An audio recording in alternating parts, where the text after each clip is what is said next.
Have you ever looked at a Lego set, whether it's used or new, and wondered, hey, what are the parts worth, or what can I part this out for? I'm a Lego collector and seller, and I sometimes wonder, hey, what are the parts worth for this set on Bricklink? You might be looking to purchase a set, and then you're kind of wondering, hey, what if I purchase all the parts to this set versus buying the set? What's cheaper? In today's video, I'm actually going to be showing you the Bricklink Price Guide feature. I'll show you each component of this, how to quickly find out what a set is worth in parts, whether you're parting it out or looking to purchase it. You may have seen my most recent train video and realized, hey, that's a really awesome train set. I wonder if I can purchase one. And then you might have went on Bricklink and saw, wow, there's only one US listing there. And then you might wonder to yourself, hey, can I buy all the parts to this set and complete it? Is it cheaper or will it cost about the same? Well, using the part out feature in this price guide section on Bricklink, you can get that answer for any Lego set out there that is currently inventoried on Bricklink. For new sets like the Indiana Jones sets, they currently are not inventoried, therefore you cannot put them into the price guide to figure out what are all the parts worth. However, give it a week or two, they'll inventory it, and then we'll be able to find out what can I sell these parts for, or if I want to buy it instead of buying the set, is it cheaper? For new sets, it won't be cheaper. I can tell you that right off the bat.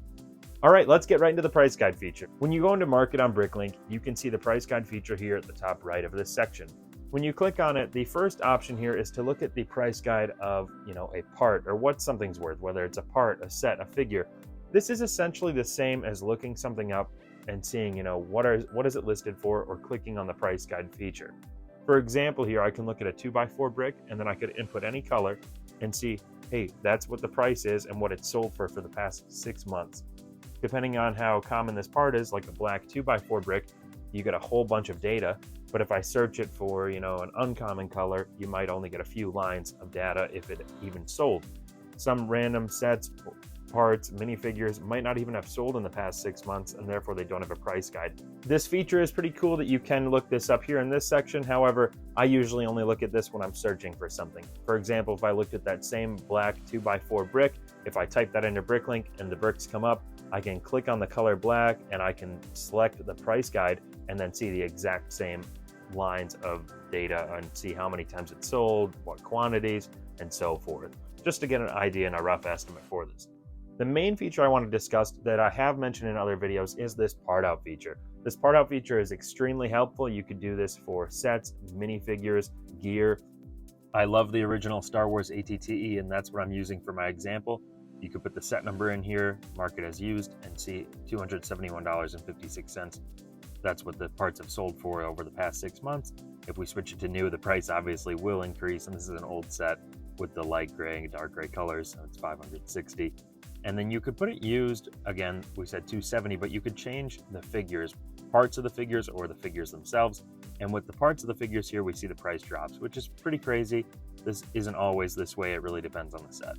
As I said before, I cannot do this for the brand new Indiana Jones set because it is not inventoried yet, but you could do this for many used sets. If I input certain sets, it will show the price guide for used and new. Sometimes it will show up with a little red line saying, 2 lots are not included in this, and that's typically because, sticker sheets are not used.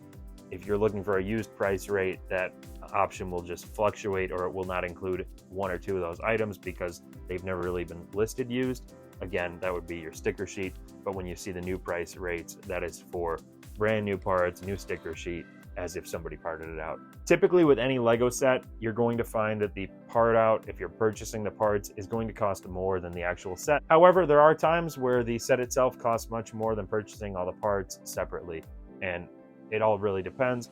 Personally, I would never want to purchase all the parts for a Lego set. I would actually want to find a set that's complete, or I would want to find a set that's 80 to 90% complete and then purchase the rest of the parts. I find that's a very cost-effective way of doing things, and it's easier to do it that way than to buy every single part. But to each his own, maybe you have a different method.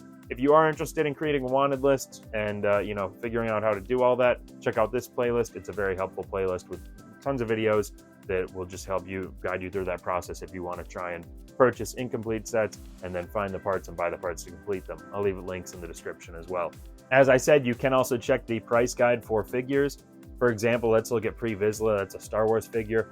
This is just a random figure I decided to use for this example. As we can see, the 6 parts for this figure are around $113 used, and the figure itself is around $125. You can probably find them for a little more, a little less. But this could be misleading because you're buying those parts from multiple sellers, which means you're paying multiple shipping charges. It might cost you a little more in the end. Figures do fluctuate all the time. I've actually been able to buy the parts for multiple figures and actually pay less for each of those figures because the parts cost less than the actual figure itself. It's just this weird thing. Sometimes it happens on Bricklink. It depends. It really depends on how many sellers have the parts, the figures listed, or complete figures listed.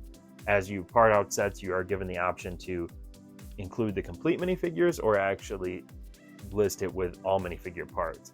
I parted out a few of the Fab 5 lofts, and I parted those out with the figure parts because the figure parts were worth more individually than the figures themselves. Thank you for checking out this video. I really just wanted to show you the price guide feature. I think it's a very helpful tool. I utilize this all the time, whether I'm parting out sets or completing sets for my collection. I am always curious to see, what are the parts worth versus what is the set worth.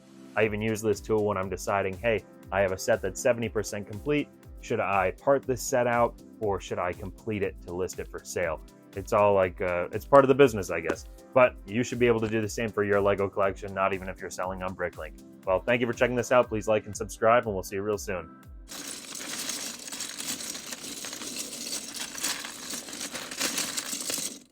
Lego, my Jameso.